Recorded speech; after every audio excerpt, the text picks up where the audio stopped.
Hi friends, இப்போ நம்ம அதாவது பார்ட் 17ல் முக்கியமான 5 கொஷின் பார்த்தோம். அடுத்தது 5 கொஷின் 18ல் பாருங்கள். பார்ட் 18ல் 5 முக்கியமான வினாக்கள். நல்ல கொஷின், கண்டிப்பாக தேர்விற்கு வரக்கூடிய வகையிலான தரமான கொஷினாக எடுத்திருக்கோம். அதாவது ஃபஸ்ட் கொஷின் பாருங்கள். நீரில் ஒளிவிலகல் எண்.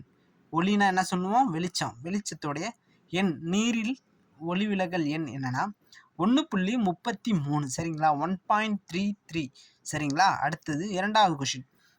முதலில் மனிதர்களை நிலவில் தர இறக்கிய திட்டம். நிலவில் தர இறக்கிய திட்டம்னு கேட்டிருக்காங்க. அதான் அப்பல்லோ 11 சரிங்களா? அடுத்தது மூன்றாவது கொஷின்.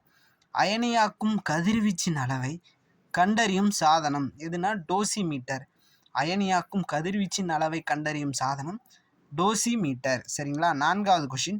கண்ணில் வலிமையான சவ்வினால் கண்ணில் உள்ளுறுப்புகளை பாதுகாக்கும் பாகம்.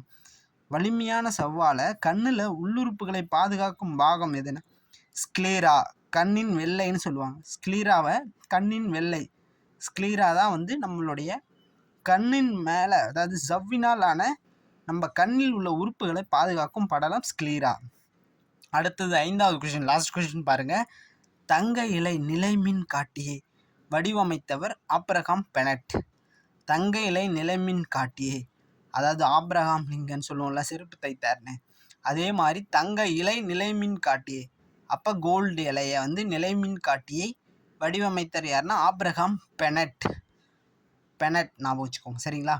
இந்த முக்கியமான 5 கொஷின் நல்லா ஞாபகம் வச்சு திரும்ப திரும்ப கேட்டு பாருங்கள். அடுத்த 5 கொஷின் அதே மாதிரி நல்ல பயனுள்ள வகையிலான சிறப்பான கொஷினாக நம்ம எடுத்திருக்கோம். அடுத்த வீடியோவில் பார்க்கலாம். Thank you friends. நம்ம சேனல் RRM கிரியேஷன் சப்ஸ்கிரைப் பண்ணி ஷேர் பண்ணுங்கள். Thank you friends. உங்கள் சப்போர்ட் கண்டிப்பாக தேவை. ஏதாச்சும் டவுட்னா கமெண்ட் செக்ஷனில் கமெண்ட் பண்ணுங்கள். தேங்க்யூ.